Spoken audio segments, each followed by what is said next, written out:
All right, we are back.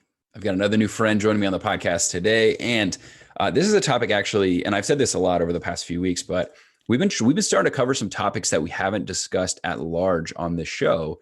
And I was telling my guest today, Jennifer, we're going to introduce her in a second, that we talked a lot about crises and managing, traumatic situations in life. Like even in the last few episodes, we've talked about that a lot. But I think the thing is we kind of like glaze over the bootstrap and pull yourself back up part of trauma. And we just kind of go to the transformation, right? We talk about the experience, how bad it sucked, and then what the after looked like. But I don't think we spend a lot of time in like going in that place of the trauma and like how to manage that specifically as it relates to being an entrepreneur. So my guest today, that is what she does. And there's a cool story behind the reason that she does that. Miss Jennifer Lee, welcome to the show. How are you? I'm great. Thank you for having me. I'm excited to be here.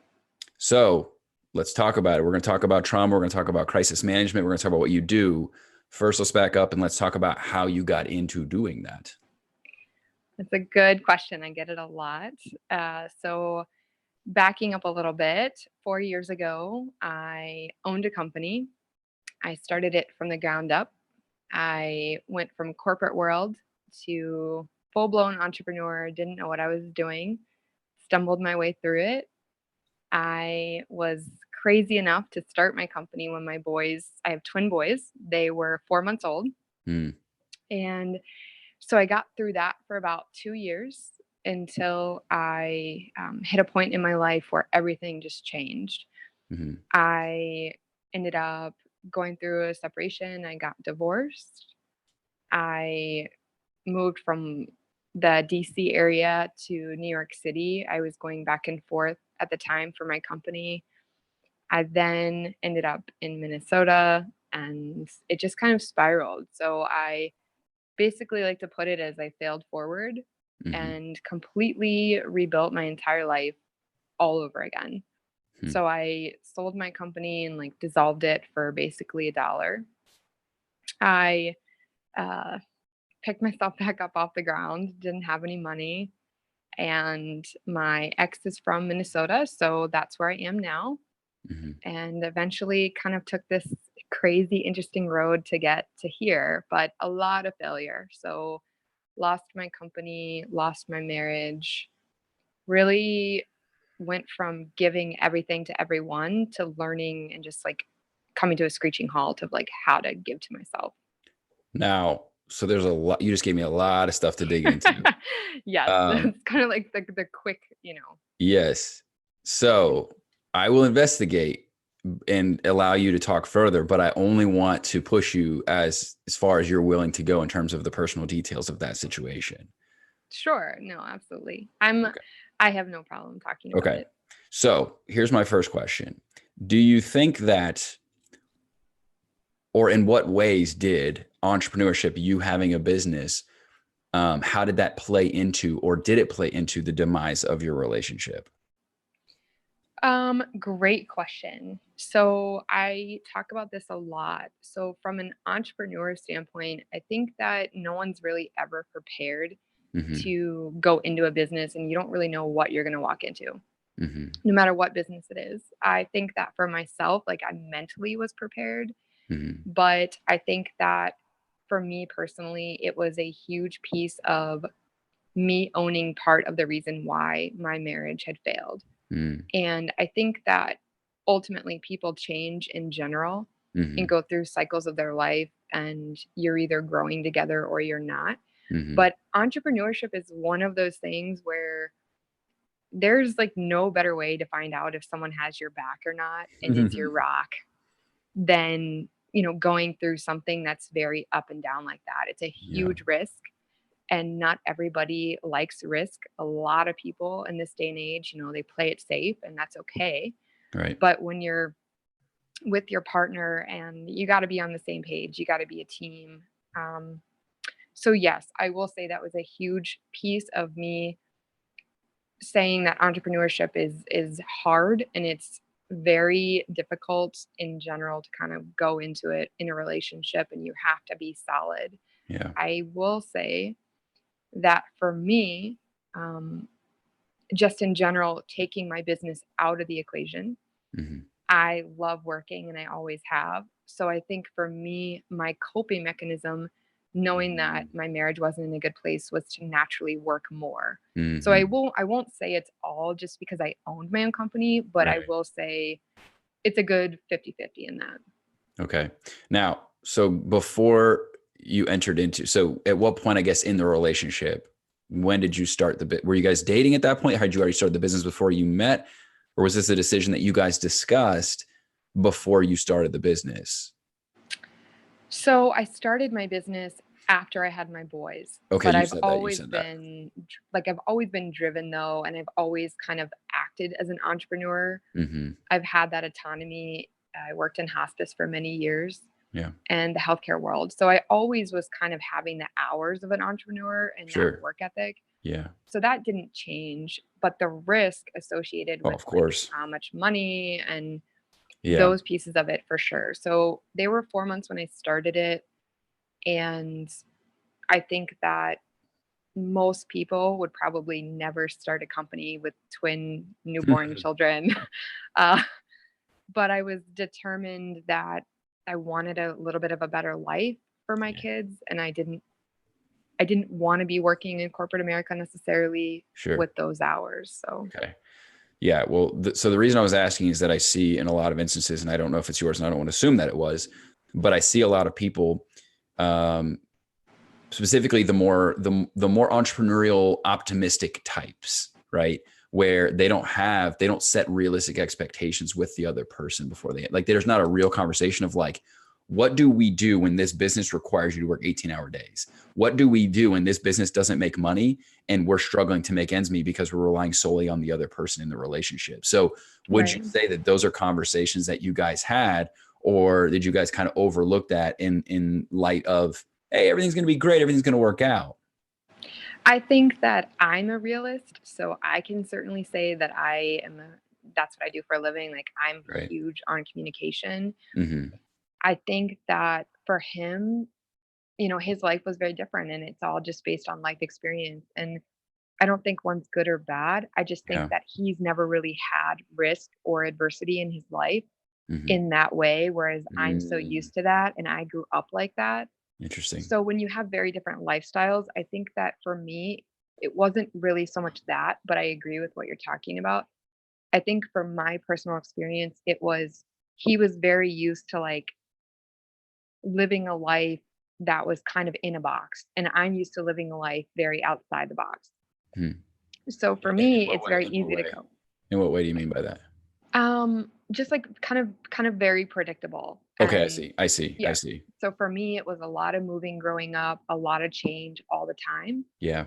And I learned at a very young age to be resilient. And I think that it's a learned part of, how you grow and become more resilient and more resourceful. And for Yeah. him, that's just not his lifestyle and that's not the Interesting. lifestyle he wants. And I think that, part of my ownership is I didn't really take into account that I was too young and Mm, I didn't really understand that part of it and mhm.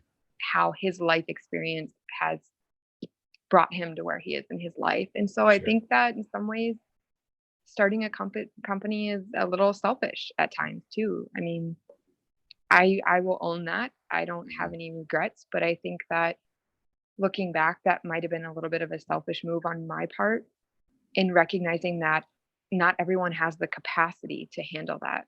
Yeah.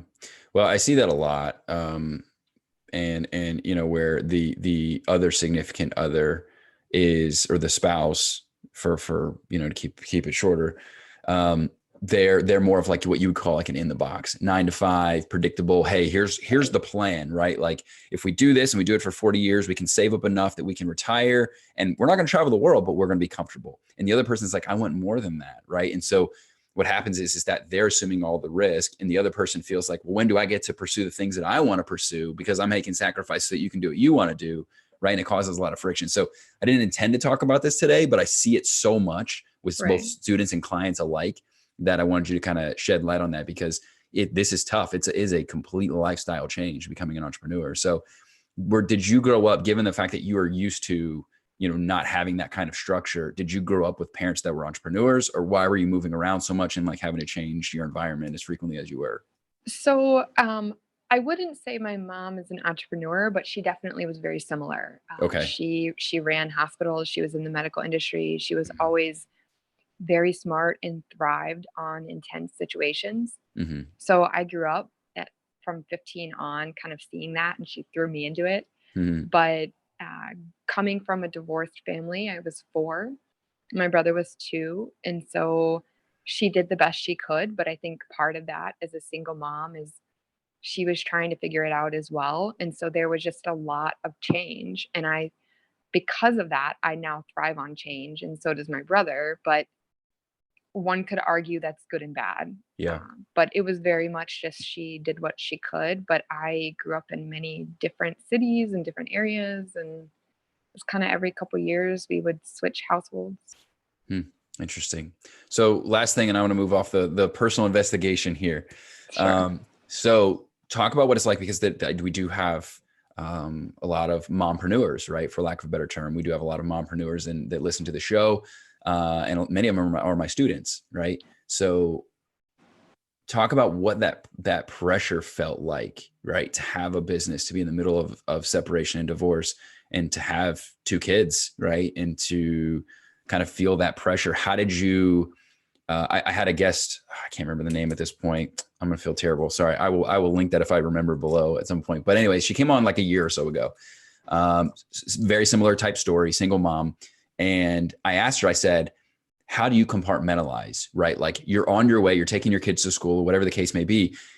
Like all hell's breaking loose in the business, right? Like things aren't going well. Like you got to make ends meet. Things are not great. Like all this other stuff's going on. Do you protect your kids from that and like not share that with them? And she told me that she involved her daughter in that discussion to a degree, right? Like not the Mhm. full capacity, because that's inappropriate, but let her know what was going on, because she was like, kids can tell there's something Sure. wrong. So I share at a high level what's going on. And what has happened is that her daughter had basically grown, not as like a business partner with her. She's older, a little bit older now, but like has a different understanding of the world, given that just like you're exposed to, you traveling around and stuff like that, like it shapes you in a different way when you have different Right. life experiences. So her argument was essentially that her daughter had grown and had a different life perspective because of the involvement that she had with her mom having her own business as a single mother. How have you approached that? Has it been similar, or what was the approach that you took, given your situation was a little bit chaotic there for a little while?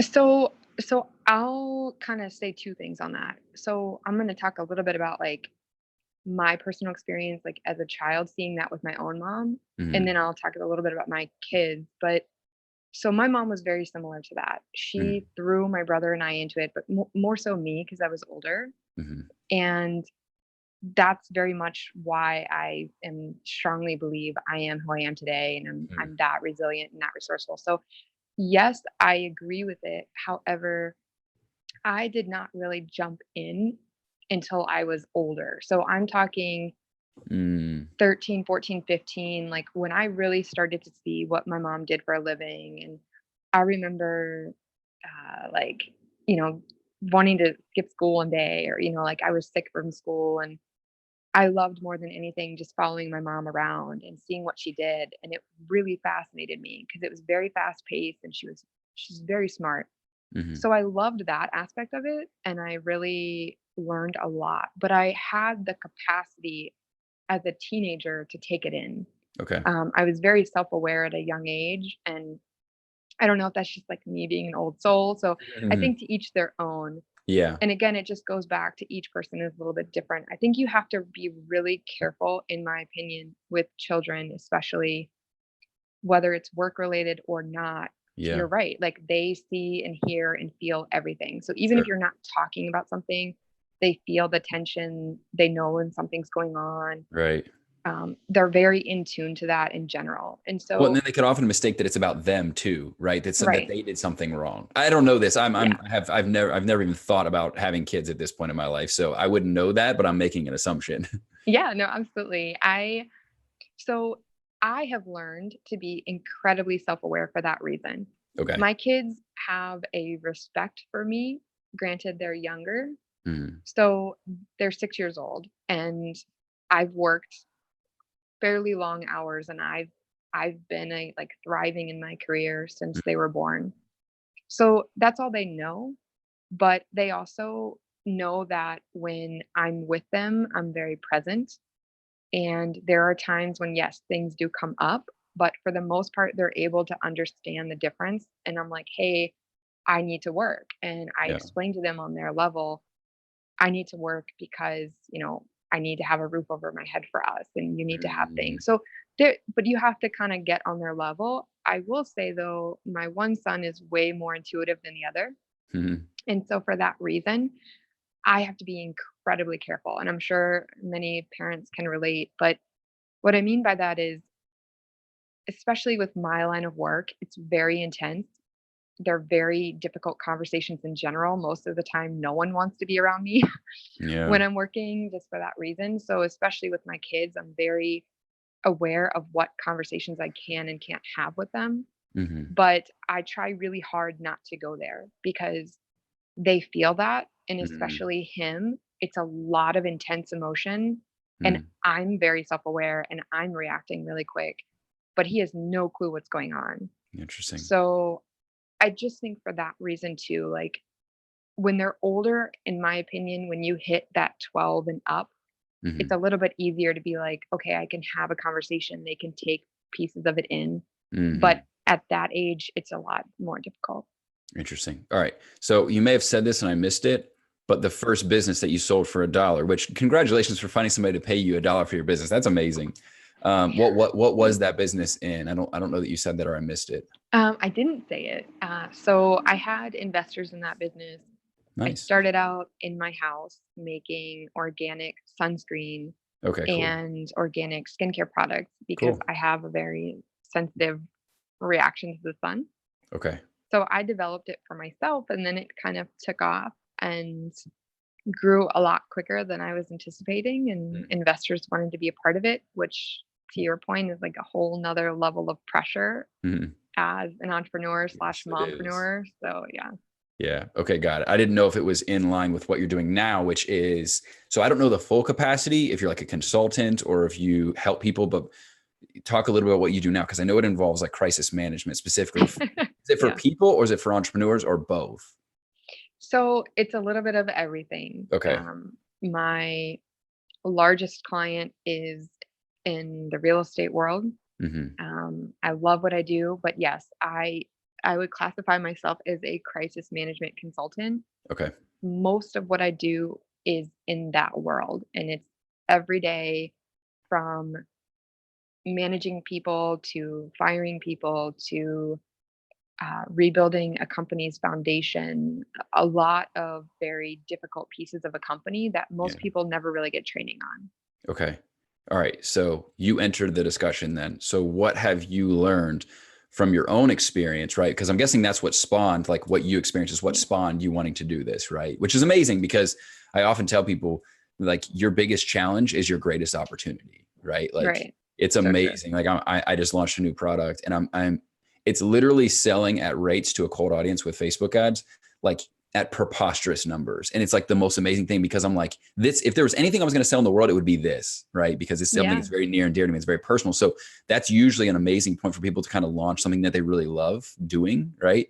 But what have you, I'm dropping that nugget because there's people out there that are always like, well, I don't know what I should do. I'm like, here's an idea for you. Find something that really sucked for you that you figured out a solution for and go figure out how to teach other people how to do what you did. Exactly. So Right. true. It's sometimes entrepreneurship, we make it harder than it has to be. Like that's literally what, find a problem that you care about, that you create a solution for and deliver it to people. Like it sometimes is that simple. So what have you learned about, so, there's phases of grief, right? Like denial and whatever they are, right? They're all in a synchronized order in terms of the ways that people experience grief. And obviously people experience it in different ways and they display it in different ways. But what have you learned about people's behaviors in business, right? As entrepreneurs, when they're faced with a situation, let's call it a crisis, right? Mhm. How do they react and respond in either positive or negative ways that either find them like lifting themselves out of it or finding it spiraling into something even more that manifests further problems? I mean, I think the biggest thing is like, for me, it's just kind of coming down to self-awareness. Okay. So, like, I always tell people, like, I'm very aware of everybody that, I train and manage and work with, whether it's a client or an employee. So it's my job to make sure that I know what everyone's strengths and weaknesses are and what their skill set is and how much can they handle and can't they handle. Very similar to how I was with my children. So knowing that is kind of knowing, okay, this is how I need to react to this person. This is how they Mhm. receive information. This is how we're going to go about it. That's how they handle crisis situations. Like, there are some people that get very angry and just kind of flip out. And then there are others that completely internalize everything and just shut down and they just walk Mhm. away.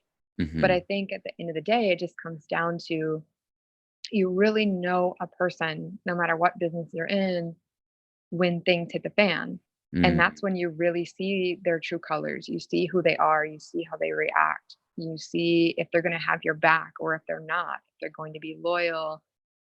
Those pieces are huge for just being aware of the emotional state of someone and how they react to situations like that. Okay. So do you often see then before you've entered into the equation? Because I assume it's not like, hey, we're going to hire Jennifer because we're expecting we might have a crisis, right? Or multiple crises for that matter. Um, they've probably had multiple, it's probably been a big problem, right? Because most Right. people don't find a consultant until there's a pain point enough to find a consultant. So is it difficult for you, I guess, with people where they have built in kind of,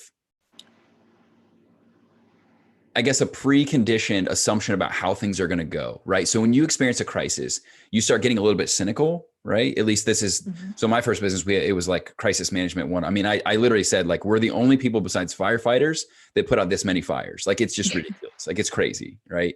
Right. Like, it's just a very difficult business and very difficult industry. And what I noticed was that myself and my team, we had to be very careful of protecting ourselves from not assuming that just because A happened before doesn't mean that B, completely isolated, completely different situation, is going to get the same result, right? Just like Right. two completely different situations, two completely different customers, two completely different employees, whatever the case may be that involve that crisis. So is it difficult for you, or how do you help people break that habit of assuming the worst, right? Which I think is probably a good way to summarize it. Like, people start assuming the worst when they've had a lot of crises they've dealt with. So is that something that you see a lot? And how do you break something? Because once that's been firmly cemented in people's brains, I feel like it's really hard to break those habit Sure. patterns. Couple different things. I think for me, one of the biggest gifts that I have that works to my advantage is because I went through so much pain myself and I went through so much struggle, like Mhm. I developed really solid intuitive instincts. And so what I mean by that is I have this beautiful gift where I can look at somebody and I can look at people and I can tell immediately where their pain point is. I can tell where the trauma came from.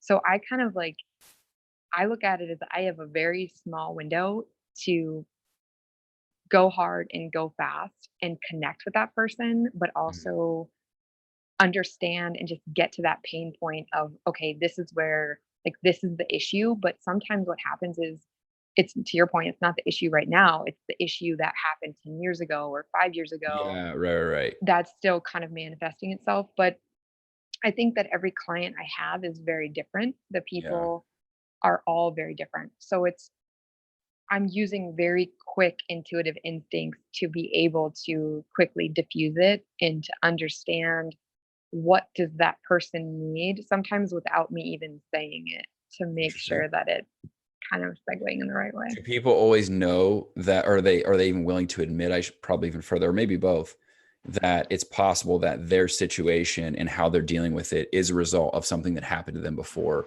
maybe exclusive of the business, right? So maybe it's something that happened when they were a kid and they may Right. recognize that that's carrying over into their adult life, right? So Right. you said you go fast and you go quick, like just determining what that is. I would imagine there's some resistance around people wanting to go to that place, because I think people tend to draw lines of like, this is my personal life, this is my professional life, when in fact they bleed into each other very noticeably in most cases. For sure. And I think most people feel like, they can't be vulnerable and they can't be weak, even more so in the work environment Oh, than in absolutely. personal. And so Yeah.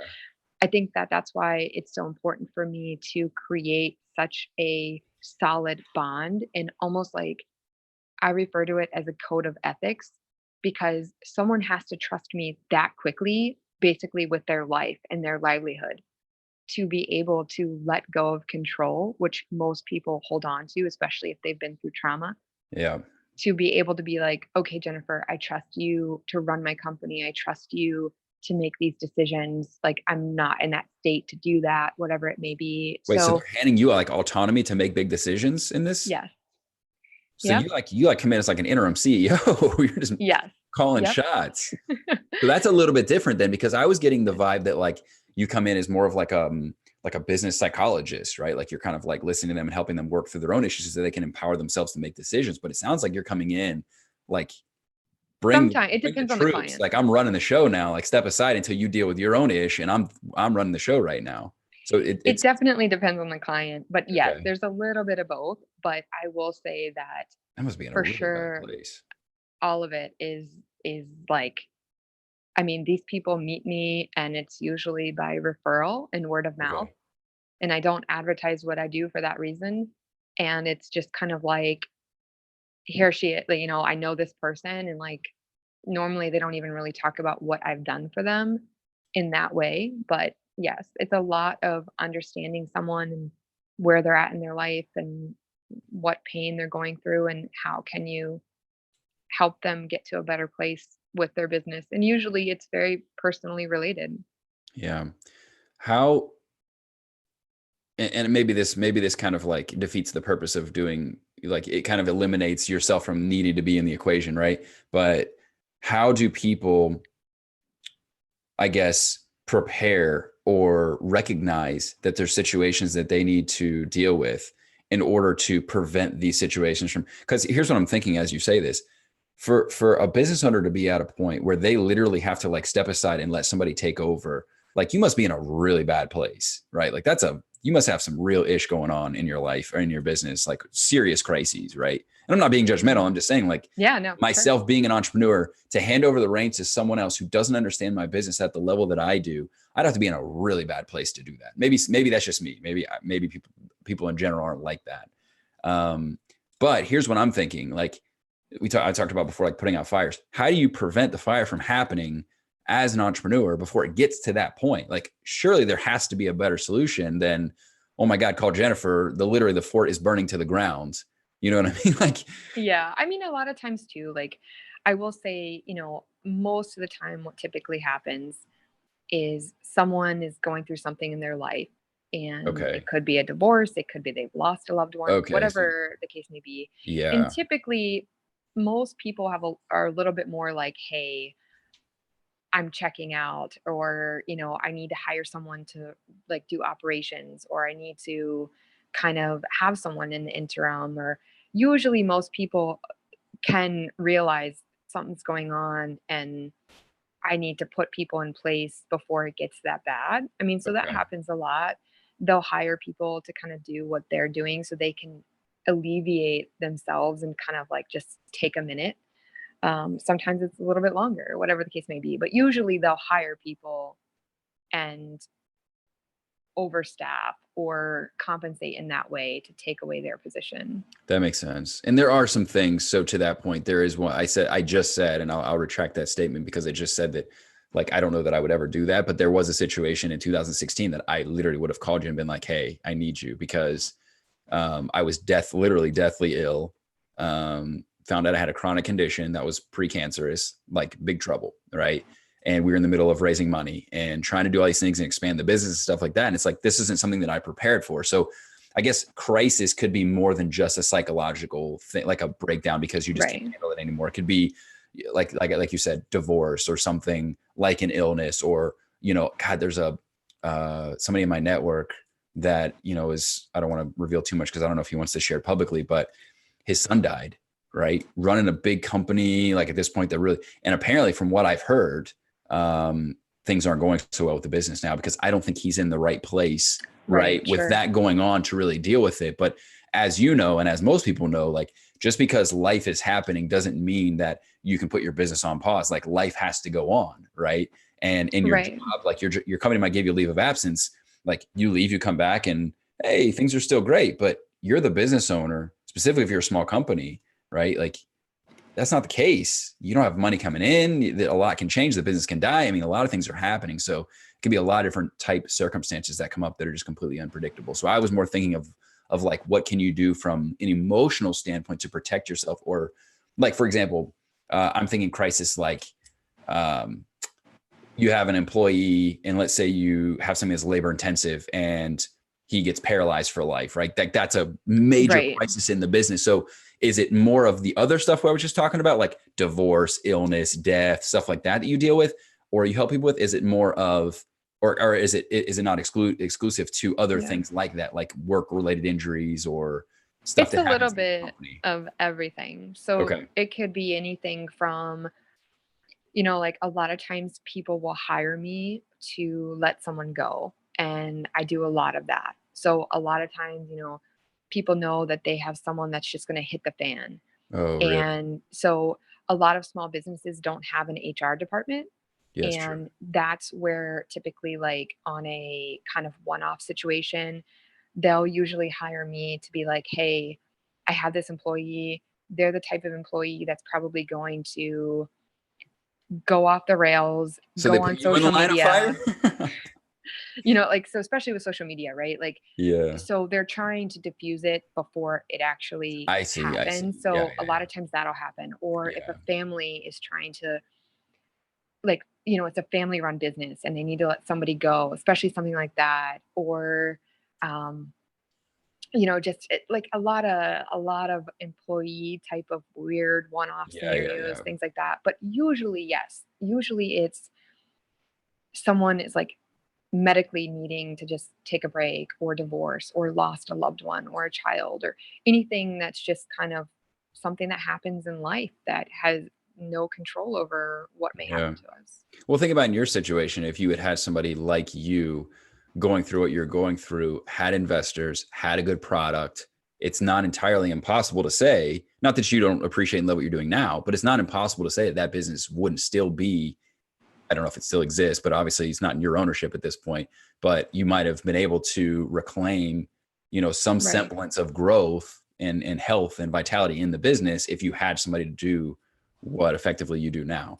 Right. I mean, for Understanding. me, it was like kind of a triple whammy. I mean, like, Yeah. very similar to you. Like, medically, I had a major surgery that was very sudden. I woke up from that surgery and all of a sudden it's like, okay, my marriage is not there, my health is Mm, not there. I need to be a mom, and I also needed to figure out for myself, okay, like I am burnt the heck out. Like yeah. I just didn't have anybody to really alleviate any of those areas of my life. And Yeah. so I think had I had somebody that I could truly trust and be like, hey, you know what, I will pay you to help me get through this, I can take a hiatus, I would have certainly done it. Interesting. Okay. Now let's talk about a little bit about people that maybe don't have the funding, right? Because I assume what you do is not cheap, because taking the command of the ship and being involved in that capacity, I'm sure there's people that are just too small to be able to afford those kind of services. And also too, I think even if, money excluded, right? Even if they can't afford that, I think there's still probably, you can't come in and just fix their problems, right? That's not your job. They Right. have to work with you on fixing the problem together, regardless of what the situation entails and looks like. So I guess what are some different things people can do? Talk about emotional resilience, talk about, all these various things in terms of kind of like building yourself up to prepare for those things to happen. Right. And obviously there's certain things like I talked to you about the guy that I know, like lost his son. Like I don't know how, at what level you can prepare yourself for something like that. Like that's just, it's like Right. some shit's Sure. going to happen that you just can't prepare for. Right. But what are some things people can do? Maybe they're in a situation now, right? Like, how do I go from, I guess I'm always thinking the hacker mentality of like, and I hate that term, but for lack of a better term, like, how do I make this as seamless as possible for me to go from here's crisis, here's what I'm dealing with, to, hey, I'm coming out on the other side, right? Is there like something that I can expose myself to as a matter of like, hey, yeah, you don't want to stay in the business. You want to take a hiatus, even if you have to put anybody in charge, even if it's somebody that necessarily is not the best person to be in charge, the best thing you can do is get away. Like, I'm just trying to think of things people can do to be intentional, to either prepare for, which we kind of touched on, but also to, I'm in the middle of it. How do I make this as painless as possible to get out on the other side of it? I think there's no way to avoid pain, number one. Sure. I think that you have to have this mentality of like, I literally look at it as I am in the middle of the storm in this forest and there is no way out Mm, and no light until you just keep walking. Like you can't stay there, yeah. but you have to just keep walking. And so what Okay. I do is like I tell people every day, focus on today. Like what Mm, are three things that you have to do today and just keep it really simple. And then focus on, okay, what are those three things today? What are three things this week? And then just like sometimes a lot of it is just you have to just take it hour by hour, and break it down that simply instead of trying to focus on the bigger picture because you can't. Like you yeah. otherwise you'll just paralyze. No, that's true. So a lot of it is learning how to just take baby steps again and Yeah. put one foot in front of the other. The other piece to it is the emotional piece, like to overcome trauma and to overcome any type of traumatic instance in your life, no matter what it is, you have to feel it. And most people don't. Mhm. So Because most they people don't want to. suppress, yeah, they Yeah. just they feel like they have no one to, maybe they don't have anybody in their life that they can count on Yeah. or rest their shoulder on, or just really, they feel like they're going to be perceived as weak and they have to Mm, be the strong person for their family, whatever it may be. And so a lot yeah. of it is like you have to feel it. And so whether that's crying, yelling, like hitting something, I mean, if you're going to hit something, like find a safe place. But the biggest thing is whatever emotions you have, like you have to go through all of them. Okay. And it's just like grieving anything in order to really start to see the light at the end of the tunnel. And the more you get that out, the better you are. I'm a big believer in if you keep that stuff inside, that's where that Yeah. trauma stores itself and then it will come Yeah. out later. I think that is one of the bigger problems is I think a lot of people, myself included at that point in time, you just kind of, you tell yourself, you kind of a false narrative. You're like, I'm fine. It's not that big of a deal. I'm Yeah. good. Right. And sometimes I think you actually believe that too. Like, I think that's the difficult part. I don't think that it's not that you don't want to address the pain. It's just like, it's difficult to give yourself permission, maybe is the right word, Mhm. because you're doing big things or you feel like it's going to be a detraction from what you're working on. Right. So it's like, Right. this is going to pull me away from that, a detraction and a distraction, right? From Right. pulling me away from what we're working on. And I think, it is tough. It's easy for you and I to sit here and talk about it, but when you're in that situation, it's so difficult to recognize that this is something that I need, right? Like Right. I need to do this for myself. So that's why I was asking, like, things you can do. I don't know if I'm a big believer in, regardless of wherever you are in life, like have a life coach, a therapist, see a psychologist, whatever, on a weekly basis, right? Even if, and like I tell people, it's like my wife and I are going to like couples therapy, and like, well, you guys okay? It's like, yeah, we just want to be better, right? Like, Yeah, for it's sure. great. Like, we're happy. We just want to build on stuff. We always want to be working on things, right? And it's the same thing for like an individual. Like, you always want to be working on things. And I feel like that gives you, like I said, maybe a blueprint or a game plan of like when something does happen, like preparing for that thing to happen as much as is possible, right? Like, some things, like I said, are Right. just hard to prepare for, but at least I feel like you have the tools and you can recognize, like, you know what? I've been through this. I've been training for this for a long time, and I need to feel this, and I need to cry, and I need to hit things, and I need to, whatever. Like, I know that because I know that about myself, and I've been working with Right. this for so long. It's not foreign to me anymore. Is that too Yeah. idealistic, or is that something that you see? No, I see it all the time. And I think that a lot of times too, it's like if you don't do that too, I see a lot of people that turn to things that aren't healthy, Mm, and it's very easy nowadays to turn to, like alcohol yeah. or some type of drug or prescription or whatever. And like, I think especially, loneliness is huge all over the world Yeah. nowadays. Like, and so I think the first thing that you can do is find somebody that you can just say, hey, like, I'm not okay. Yeah. And that's the easiest thing, but the hardest thing for people to do. And Mhm. it was very humbling for me because I was always everyone else's rock. And Mhm. I was always the strong one. And I learned that I had to say, hey, like, I'm not okay. Mm. And there's nothing wrong with not being okay. But it's, I would rather do that than to turn to something as a crutch Yeah. to kind of not be in a good place. And a lot of people, again, like, I know a lot of CEOs and entrepreneurs that turn to work Yeah. in order to cope too, which is again like not the most healthy um, to kind of get through things. So Sure. that's a huge piece of it as well. I mean, you just kind of dive into something to not feel, and you don't even realize it. To your point, like you don't even realize you're doing that. Hmm. That's So a huge piece. who is your person then, and how did you arrive at that person? Because that's always the hard part is like, who am I going to unload this on? Who am I going to trust with this? Because sometimes it is really embarrassing to like share that with somebody. And also too, as an Yeah. entrepreneur, is family, friends that aren't entrepreneurs. They might have great advice, but it's not going to be great advice for what you need as an entrepreneur, right? So was that a difficult Right. part of the process for you, is finding somebody that understood not just you as a person and the situation that you're going through or the situation that your clients go through, but also somebody that also understood on a deeper level, like this is what it looks like from a business entrepreneurial perspective, in addition to that, with that added layer. So one of the things that I did when I moved to Minneapolis almost 2.5 years ago was I was like, look, I'm gonna be uncomfortable and I'm gonna network and I'm gonna meet people. But I didn't want surface connections. And so what I did and I encourage people to do is create your own group. Mm, And it doesn't need to be big. It could just be a few people or even one person. But mm, I'm a firm believer that one person can't handle everything. yeah, So I think that it's just good to be able to have a couple of different people yeah. and they have different perspectives. But I started networking and I did these dinner parties and I brought anywhere from 6 to 8 people in my house every other month. Mm. And they were all entrepreneurs. Some were divorced, some weren't. And we literally put our cell phones in a basket.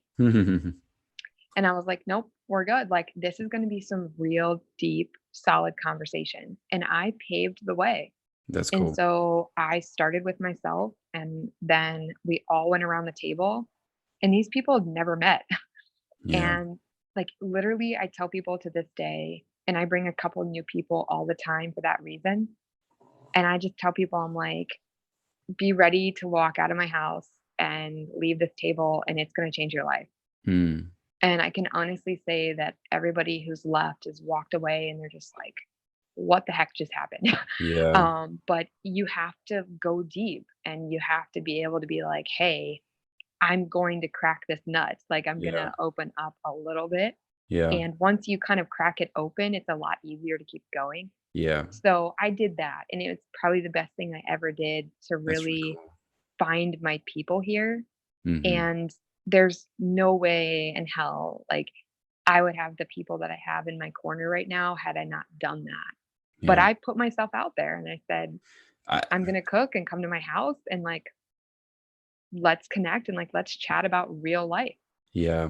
I think that's what, honestly, I think it's what it takes is just one person to be vulnerable enough to put themselves out there. And I think the lie that we tell ourselves in most cases, if not all cases, is that they're not going to understand because they've got all their stuff together, right? Like you're the Right. only person that's going through whatever it is that you're going through. And oftentimes what you'll find and what I found was my situation and my story, as bad as I thought it was, right? Like getting sick, having to step away from my business and all that jazz, right? Like I'm like, woe is me. No one's been through this. They wouldn't understand. And as I started talking Mhm. to people, I could look to the right or to the left in any room that I was in, and they had been through way worse than I've ever even dreamed about going through. Right. Yeah, absolutely. So, and then having my coach, like literally almost died twice and ran one of his businesses as it was dying, partially paralyzed after a skiing accident from the hospital, like banana stuff, Mhm. right? Like makes no sense. How is it? So I think it puts into perspective and makes you realize like you have that camaraderie of your group that makes you kind of feel like, hey, you know what, we're in this together now, which is a really powerful thing in itself. Right. But also recognizing that I'm not alone, right? Like this is just part of life. Like life is hard, and we're never, no matter how successful we are, we're never going to get to a point where we are bulletproof or immune from circumstances like that are just completely out of your control, right? A crises or whatever. Like Right. you're never going to be immune from that. Like shit is going to happen. It's just a matter of when, unfortunately. So just Yeah, accepting that truth, I think, is a huge first step.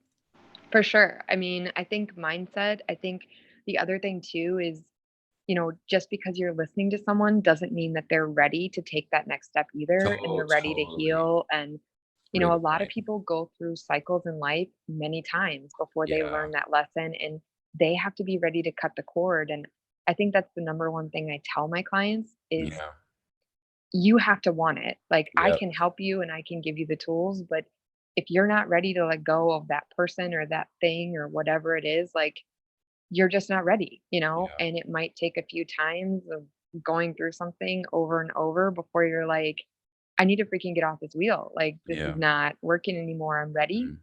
But you can't like you can lead someone, but they have to be ready. So sometimes that is really hard, but you just have to love them for who they are and accept that and Totally. let them be on Very, their own very, journey. very important point. I appreciate bringing that up. That's a really good point. All right, cool. So if people are out there, God willing, if they are in a situation where they need somebody like you, or they're planning for future unexpected events, where can they go to learn more about you, your Sure. services that you provide, and kind of what you teach? So best easiest way is like anybody who's looking for some real life serious, deep chats. Like I love Instagram. I think it's a fantastic place to connect with people. Yes, you need great curated photos, but my wording and what I actually write underneath my photos, it resonates with a lot of people. So Okay. my Instagram is gracefulandgumption.com or graceful and gumption, and then my website is gracefulandgumption.com. Okay. And so kind of like whatever someone needs, um, to each their own. But Cool. it could be 1 hour, it could be something totally different. Awesome. Cool. All right, guys, those links are included below. You can check that out. Follow Jennifer on Instagram and check out her website. So you can browse over and check both of those out. Jennifer, thanks so much for joining me. I really enjoyed our conversation, and thank you for being so vulnerable, because I did some digging, and I appreciate you hanging in there with me and continuing to be so open yourself about your situation. Not everybody is willing to do that. So I appreciate you taking time to do that with us and our Sure. audience. Happy to. Thank you. Awesome. Thanks so much. Bye-bye.